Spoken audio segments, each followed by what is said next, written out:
Good morning, Boker Tov. Hope everyone's doing well today on this gorgeous Tuesday morning. Good morning, everybody, and welcome to Tanya Live. We are up to chapter Beis, and before we get there, we will say some Tehillim. Today, I would love if we could all focus on a couple that are both not well and really need a big refuah shlema. She's not well, and now he's not well, and it's Hashem should give them a tremendous blessing. Chaya Etel Esther Bas Gittel and Avram ben Rivka, he should get out of the ICU, come back home, and Hashem, her news with her Yedamachla should be cleared, and they should just be able to be healthy grandparents, healthy parents, and only good news. Hi, good morning, Evelyn. Good morning, Hannah. Good morning, everybody. We're excited to see you. Boker Tov, everybody. Hi, Becky in Israel. You know, Becky, I'm going to be in Israel. Next week's class is going to be in Israel. Oh, good. So, just want to let you know, I'm going to be in Israel. You could join me. If not, you could find me on Facebook. I'm going to be there for my nephew's bar mitzvah. No, I know you're going. I'm just trying to figure out the time. Oh, so 9:45 will be. What time is it now there? I don't know. It's 7 hours difference, right? So you're going to do it in the afternoon. So I'll do it. So Becky, we can meet, and then you and I can do the class, but it's going to be in some beautiful location. Stay tuned. I am super excited. I arrived Tuesday morning, 3:45. I said to my husband, well, what's the big deal? For sure by 4:45 I'll be fine. He says, good luck. Oh, she says, now it's 4:45.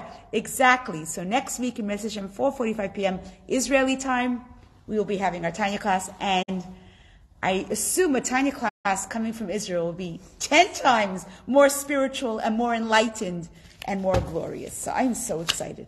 But the week later, I'm going to be flying. And I don't know if Air Canada has the right connections for making a Facebook class. And I don't know if the whole airplane wants to hear me, so we'll skip it the week later. Okay, chapter Chaf. If you have anyone that you want to say Tehillim for, definitely put their name down here or let us know. Hi, Esther in Florida. Good morning, Helga. Okay, here we go. Lamnatzeach mizmor leDavid, yancha dinar biyom tzara, yisagef Hashem elehei Yaakov, yishlach ezrecha mikodesh, umitzion yisadeka, yiskar kol mechasecha v'lascha yidash nesela, yiten lecha chavavecha v'chol atzascha yimale, nirana b'shuvasecha v'shem Eloheinu nidgo, yimalei Adonai kol mashalasecha. Ata yadati ki yoshi Adonai mishicho, Yaneu mishmei kotra v'gvruas yesha yimino. Ela v'recha ve'elu asusim v'nachna v'shem Adonai Eloheinu naskir. Hei makor v'nafol v'nachnu kamnu v'nisodad. Adonai, Hoshia, HaMelech, Yanenu b'yom karenu. And we will have in mind Devorah Bas Rezla and Rachel Bas Fega. Good morning, Pamela. Good morning, Ruth. Good morning, Francesca.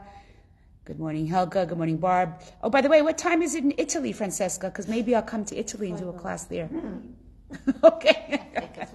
It's 5 hours. Okay. It's like England, no? Yeah. Don't forget to give tzedakah. So we are ready. Hi, good morning, Marilyn. Okay. So if you remember, what chapter did we finish last week? The first. And now we're going to go with chapter Beis. Anybody know which soul are we going to be introduced to now in chapter 2? The Nefesh Elokis. Why only now? Don't you think in a world like ours, we could use an extra dose? Give us the Nefesh Elokis for the first few years, and then throw in the Nefesh Bahamas. Why are we getting the Nefesh Elokis now? You feel the difference, I think. Okay. You see the difference, like if you have the Nefesh Behema, like I want all the time, and then suddenly you have Nefesh Elokis, which is teaching you how to manage it. You appreciate the Nefesh Elokis. Oh, that's more. very nice, Hannah. That's very nice. Rivka. You know you're going to be Hannah forever. Hannah, Leah, Sarah, everything. What is with me? Okay. Evelyn, any ideas? Rivka gave a very interesting insight. You can see the difference. You appreciate it more. I guess you need, as a human being, when you're born, I guess you need that survival first. And then when you are more conscious. Right. Any other ideas? Feel the same way? Mm-hmm. Yeah. Because when we're born, we, as we spoke about many times, we are purely selfish. That's the nature of a child. That's the nature of a baby. And it's not a bad thing. But as Rivka mentioned, we need to be able to now, as we're becoming responsible for our mitzvot, at which age? Bar and bat mitzvah. At that stage, we can't fight the battle on our own. We need the nefesh elokis. Mm-hmm. So that's why it comes to us the moment that we are now becoming responsible. Like imagine Hashem tells us, you're responsible for the mitzvahs, but all we have with us is the nefesh habahamit. There is no way our godly inclination would even be active. It's so overpowered by all the mundane, the materialism, the selfishness, the self-preservation. I need something to counteract it. So right when we've matured now. It's funny to think that 12-year-olds mature. According to Judaism, at 12 or 13, we're already mature. We're responsible for mitzvahs. We're responsible for fasting. Right? How many of you have kids that are, like my grandson is becoming bar mitzvah in 3 months, and he's so excited because last week was the fast of Tavis, and he had to fast. You know, you're excited, by the way. Before you remember, you get excited about these things. You get older, it's like, do I really have to fast? So, that's the age that we are now responsible, and we can't do it on our own. So, because we got the first soul right when we're born, that first chapter talks about what we have. We only get it later. So now we're going to start talking about the Nefesh Elokit. And so the Nefesh Elokit is actually called the second soul. Believe it or not. It's called the second soul. And today we're going to talk a little bit about what does the second soul look like in different kinds of Jews.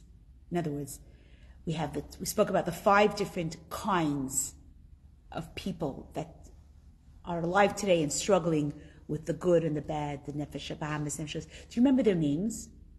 We spoke about the tzaddik and the 2 kinds of tzaddikim. Benoni. Before we get to the Beinoni, the 2 kinds of tzaddikim. There's the tzaddik v'tovlo and the tzaddik v'ralo. That's the tzaddik that has good and the tzaddik that has a little bit of the negative. Then we have the Beinoni, and then we have the Rosh v'tovlo and the Rosh v'ralo. So how does the Nefesh Elokis play out in all these different kinds of people? And how does he help us reach our potential once he gets inside of us? And what I think is crucial to lay out down today is that every single Jew has this Nefesh Elokis, whether he's a Rosh v'tovlo, Rosh v'ralo, Beinoni, we are all getting it. And there are some people that are walking the face of the earth that don't even know they have it. So the question is, if they don't know they have it, does it make a difference in their life? If you were given a gift and you don't know that you have it, can you use it? Sometimes someone leaves down for a child an heirloom, magnificent set of books or beautiful jewelry, but someone forgot to tell the recipient they have it. They can never open the books. They don't know it's theirs. They can never wear the jewelry. They don't know it's theirs. But an Nefesh Elokis is a gift given to us. What if we don't know? There are people that don't open Tanya, right? There are some people that don't open Tanya. They don't know the words Nefesh Elokis. I didn't know the word Nefesh Elokis until I started learning Tanya. I don't know it, but I think they're still using it. Like when you do something kind, this is your Nefesh Elokis is doing that kind thing. Very good. So it's in action and it is in momentum regardless if we know it. And why is that important? Because we are going to experience people throughout our lives that are going to do the most outlandish things. And you look at them and you go, you're so far from anything Jewish. How did you do that? And what's the answer? That the Nefesh Elokis is working actively regardless if we know it. Of course, when we know it, it gives us a lot of strength, it gives us a lot of energy, it gives us a lot of push. But even if we don't know it, and one of my favorite stories that proves this point about the Nefesh Elokis is the story of Daniel Pearl. Anybody? You know Daniel Pearl, right? Daniel Pearl was a journalist who, very, very secular Jew. He married out, didn't have Jewish children. he didn't walk around saying he was Jewish. But when he was kidnapped in Pakistan, he was doing some kind of writing for the Wall Street Journal. He was covering a story in Pakistan, and he doesn't look Jewish. Like, there's no yarmulke, payas, tzitzis, nothing, right? Walks into Pakistan and thinking, I'll do my journal work. He's kidnapped by a terrorist group. And before they kill him, online, they videotaped. And what are the last words he says? I am Jew. I am a Jew. My father is a Jew. My mother is a Jew. Oh, wow. Oh, wow. What brought this out in Daniel Pearl? Clearly, he didn't lead a very, very religious life. But at the moment of life decisions, how are you going to be dying? Now, we have to ask that question, how are we going to be living? But there are people in certain circumstances that at that moment they have to make a massive choice. How am I going? I am a Jew. Wow, he could have said a million things. I mean, think about it. Most horrifying situation ever. There are so many things he could have said. I'm saying, as a parent, he could have said, like, I'll miss you, my kids, and this and that, and he chose to make the statement, I am a Jew, which is really saying, I am an Nefesh Elokis. Anybody here ever heard of an author, a speaker? His name is Rabbi Shmuley Boteach. He wrote some books, like popular books, kosher, sex, and stuff like that. Now you know what I'm talking about. He's online. Yeah, you were just watching it? Not just, no. Oh. Oh, okay. So this guy sent a video of himself. He's sitting in Miami Beach, and two Muslim terrorists, I'll just call them Muslims, so two Muslim guys walked over to him and started to scream at him, "You're a Jew," and all kinds of swearing words. He had it on, he caught it on his phone. And he says to them, "Why are you saying this to me? Because I'm wearing a yarmulke? Because I'm Jewish?" And he walked over to them and he actually chased them out. And they were very strong, like very proud. He goes, "You come over here." And as they're walking, he goes, "Come back to me and tell me again what you said. That, like, I'm a Jew. Don't say you did it to me because I'm white. Don't say you did it to me because I'm sitting in Miami. You pulled me out because I am a Jew. And I'm a proud Jew. And I'm going to call the police and you're going to get arrested because you don't do that to Jews." We're living in a time now, my friends, very different than 15 years ago. We are living in a time now where it's out there. But when we walk around with our strength, we end up kicking them out of the hotel. We end up, security throws them out. If we are scared and we withdraw, and like a friend of mine said, on Shabbos, she was saying she makes sure her kids wear their hats when they go on vacation so that no one should know they're Jewish. I will never judge anybody. But I know that for myself, I want to make sure front and center, I am a Jew. My Nefesh Elokis is who I am. And I am proud more than anything else in the world to be identified as a Jew everywhere and anywhere at all times. And if someone's going to beat me for it, I'd rather be beaten because I'm a Jew than beaten for anything else. And it's a responsibility. And a lot of friends, let's be honest, a lot of people don't want to live with that. They just want to blend in. They just want to be like everyone else. But I think what our parents went through in Spain, what our parents went through in Egypt, what our parents went through in Poland, we're going through something now. We had the most glorious years of, since the Holocaust, everybody was so nice and gentle with us, and now the ugly heads are rearing itself up again. What? They never were gentle. They were never gentle, but now it's very overtly, and it's becoming okay. They used to be shut down fast. But we are so lucky that we are Jewish. This is what we have to take to have that Nefesh Elokis within me. I'll take it, and I'll stand up for it. So this Nefesh Elokis is at work all the time, so much so that the non-Jews, that the anti-Semites, they feel something. What are they feeling when they see a Jew? What is it? Are they jealous of our way of life? Are they jealous of the fact that parents walk to shul with their children and there's a semblance of beauty and chemistry and peace? Are they jealous that we're doing well, like all Jews are rich? Obviously not. But they see there's synagogue life that's busy, that's pulsating. They're seeing our Jewish pride with our sukkah and our menorah, and we're running around on Purim dressed up. What are they seeing that's driving them insane, that they have to pursue us? There's something about our nefesh elokis, because there's no other religion that's bringing it out. You're more bright when you do something good.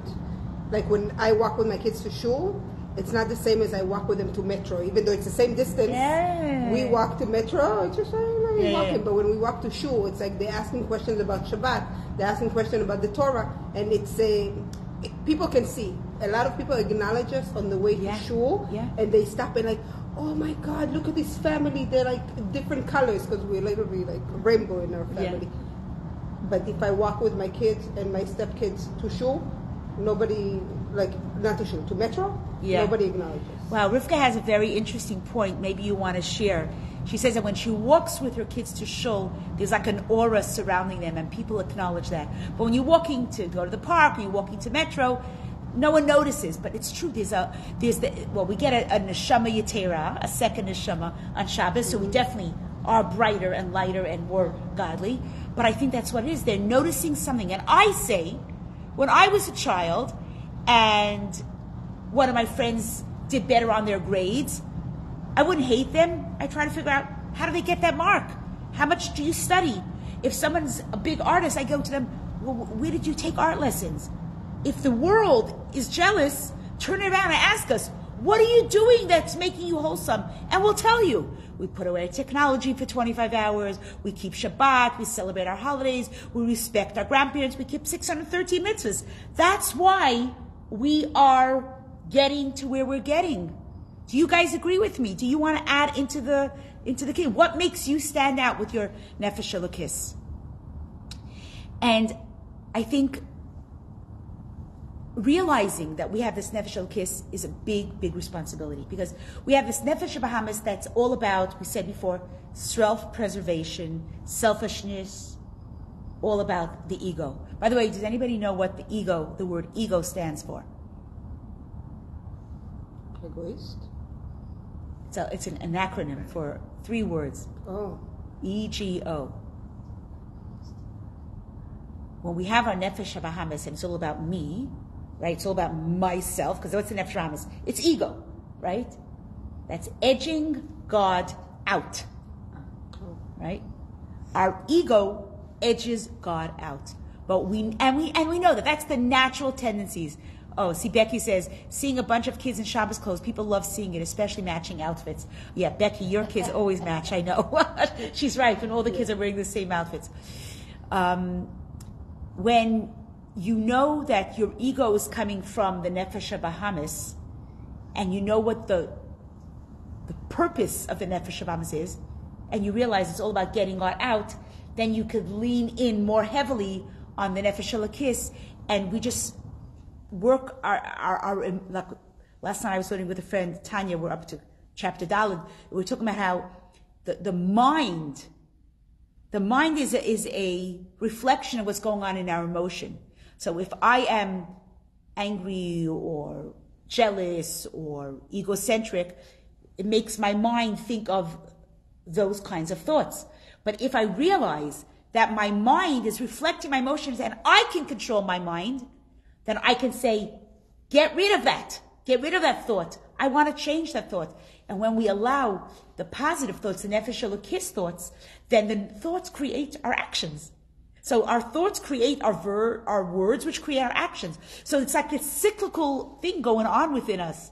We get a negative thought, and then we feel like we're sucked in. No, we're not. Throw it out. I didn't know that we are not in control of our thoughts until I started learning Tanya.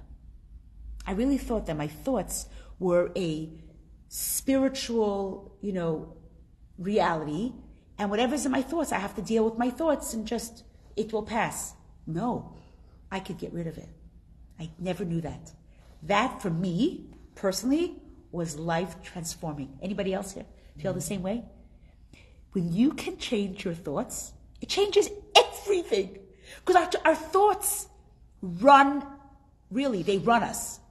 They run our words, they run our life, they run our actions, everything. The second you change your thought, like even this morning, I woke up, I go, oh my God, it's dark again. Again! It's like a month in a row. You were just talking about that? It's like, when are we going to see the sunshine, right? I mean, Becky, make sure there's sun in Israel when I come. I'm begging you. Right? So I wake up and my first thought is, so that's my mind thought, right, or negative. Then I have to switch it around. I go, wait. I hear birds chirping. That is magnificent because it's warmer weather. I open the window and so I'm hearing birds. I'm like, okay, it's dark, but there's beautiful warm weather. And no snow. And there's no snow. And all of a sudden, I was skipping to get ready. It literally, I was either schlepping myself out of bed or I was jumping and hopping to get dressed. I was so excited. The mind. So we have to realize, and how do we change that? We realize that our Nefesh Elokis gives us that ability to change it. Because we are not just a Nefesh Bahamas. I have a quick question. Yeah. As a parent, sometimes you have, like when your child is at school, you have that worried feeling, like something happened. Yeah. Do you think that when I think that something happened, that's when the something happened? Do you understand what I mean? Yes. Like when you put it out and you like, yes. Oh my God, I feel like something's wrong By the with my child. way, you tell me, is there always something bad afterwards? Most of the time. Really? Most of the time when I feel like let's say if they didn't eat a full breakfast or something, that day I'm worried. And that's the days that... How often would you say that is? Not that often. Okay. Because I do agree that when you track good, it will be good. Yeah. I live by that motto. You remember when I mentioned when Zalmi was born, the first thing my mother did, she bought me a big poster. Track good, fit sein good. And for the first year, I had it up on my window, on my glass doors. That was the way. I had to constantly remind myself, I could change my reality. I could change my reality. I will change my... Listen, the world today is talking about it, the law of attraction and what you put out to the universe. The whole world knows this. They got it from us. Do we know it? Mm-hmm. Do we know it? Do we say, yeah, I know it, but really, my thoughts? Yeah. It's also the way you speak. Like, if you tell your son, like, have a great day today, like, the way you approach him, I think your vibe, you push it upon him. Because I always tell them, like, have a good day at school today. Yeah. But some days you're tired. Yeah. You're like, have a good day. And you send them out. That's the day that when you pick them up, you got to pick them up. Well, it's similar to what you said, and I repeated it on Shabbos in Shul. What you said about the days of Tanya, when you learn and you fill yourself up with Tanya, those days are even more effective and successful and powerful because it's affecting our mind, our thoughts. We talk different, we act different. When I was davening today, and I was just thinking of how, like, when I focus on my davening, because I'm really working harder, I'm working on focusing on my davening, because I was learning that tefillah without kavana, hi Jennifer, you're welcome. Tefillah without kavana, it doesn't actually make it up to Shemayim. The words just mumble. And I sometimes find myself davening, and I'm at the end of Amidah, and I don't know how I got there. And so I'm really keep pulling myself back. I keep pulling myself back because I know the words that I daven are affecting my day and affecting my day in every way. It's just, and we spoke about this also. I feel like this is something I need to, I'm living with it recently, and I want to share this. This whole feeling of things are good, when's the other shoe going to drop?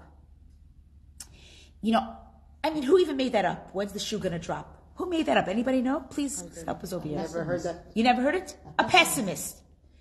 But maybe we don't say it, but a lot of us are saying, things are so good now. Oh my gosh, what's going to happen next? That doesn't have to be true.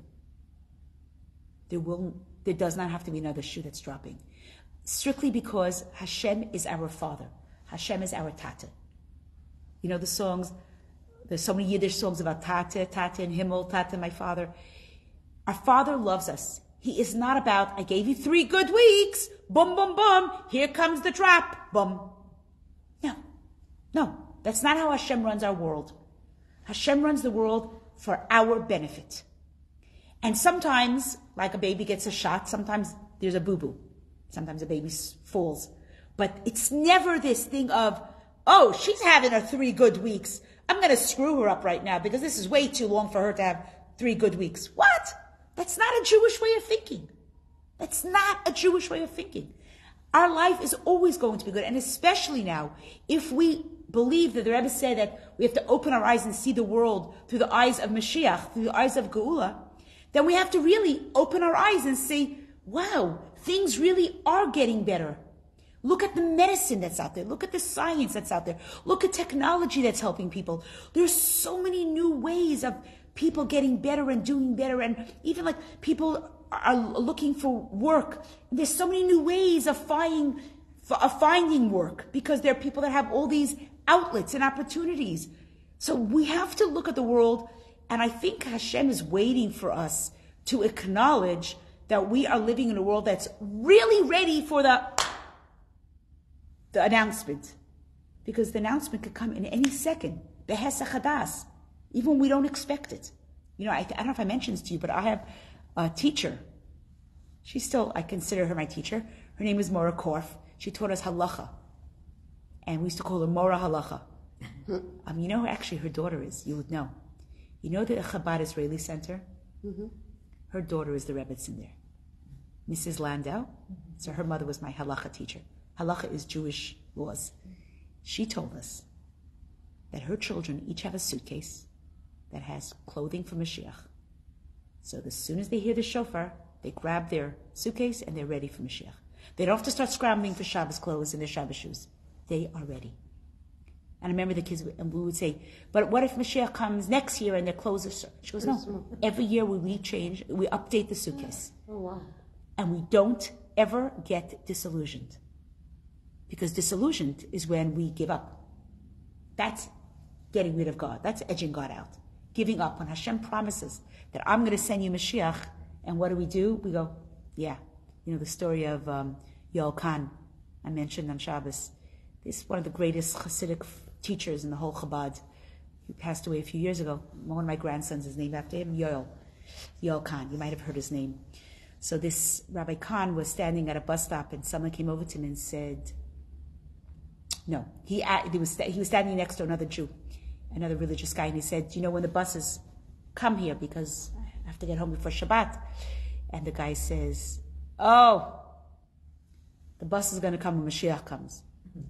So Rabbi Khan says, the buses will come. We don't even know when it's going to happen. That I believe. But Mashiach is coming. That I believe is going to happen any second. And the man turns to me and goes, oh, you're Lubavitch. Yeah. In other words, you believe in Mashiach still. You're Lubavitch. Really? Since when is Lubavitch the only ones that believe Mashiach? Mashiach is one of the 13 principles of faith. Ani mamin b'emunah shlema. That's something that it's in every single davening. You know, when you open up a siddur, it was fascinating. The other day I went through my siddur, went through the Amidah. Out of 19 blessings in the Amidah, I know, Shemona Esrei is 18 blessings, but there are 19 blessings in the Amidah. More than 50% are prayers about Mashiach. We have one about, health. We have one about sustenance. We have one about da'as, to help us with our da'as. We have one about, forgive me. But more than 50% about Mashiach. What does that tell us? That this is really what Hashem wants us to be involved with. And then here comes the Nefesh Bahamas and says, you kidding me? Your grandparents asked about Mashiach in the days of the Spanish Inquisition. Did he come? And they were the greatest people. Rashi, Rambam, the Ramah, Maimonides, Ramban, the greatest heroes. They asked for Mashiach didn't come. You think Mashiach's going to come now? This generation? And what do we say to them? What's the answer? The answer is very easy. The answer is very easy. Judaism is one continuum.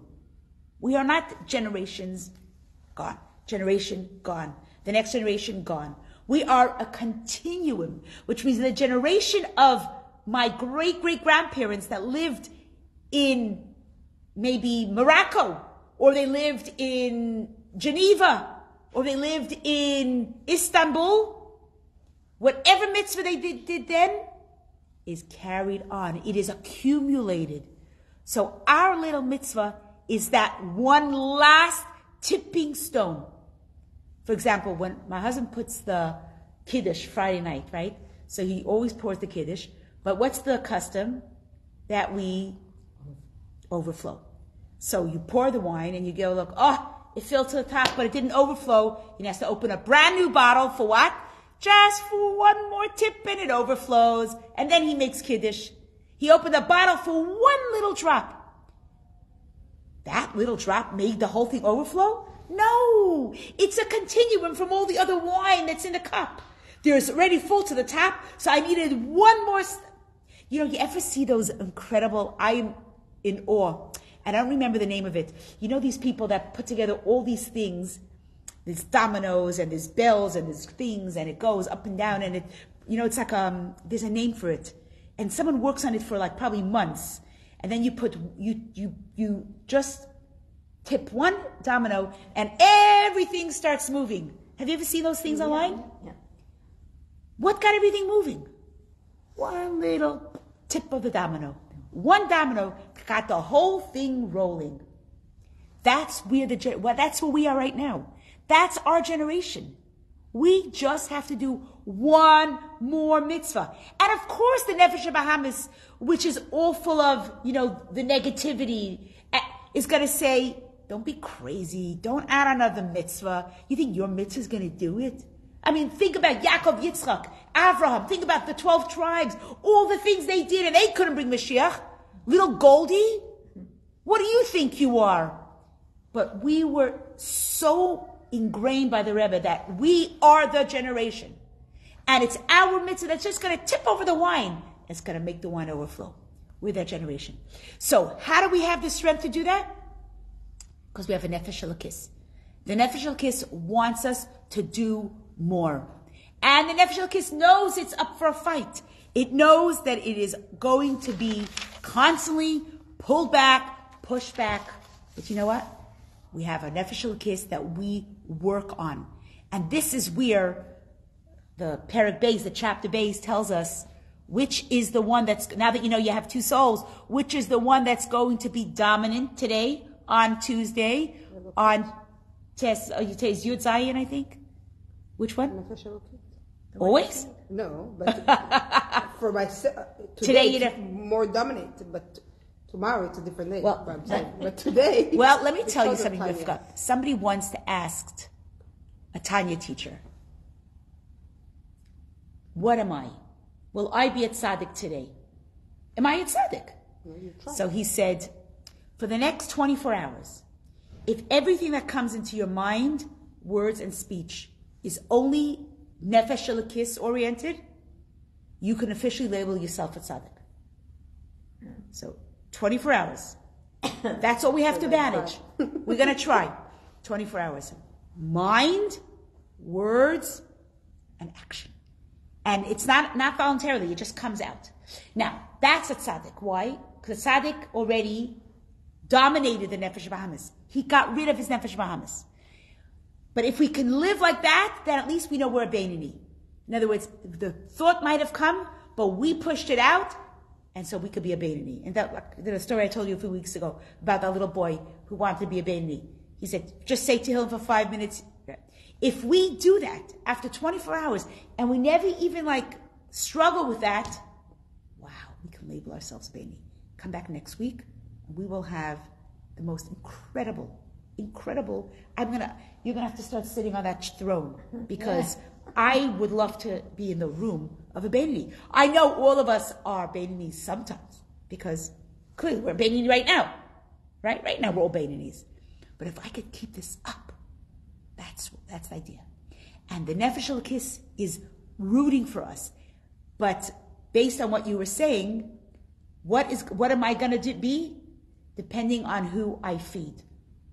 So if the Nefesh Elokis throws me values all day and I align with myself with those values, then I am a Nefesh Elokis, and Nefesh Bahamas eventually, it's like a plant. Everybody has one of those orchids.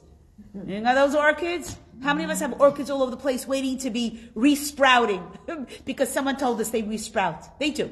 But you have to have a lot of patience. So I'm looking at the orchid that was really doing well, and then for a few weeks I forgot to give those ice cubes. And I think to myself, that's exactly the Nefesh Bahamas. If we stop feeding it, it will eventually die.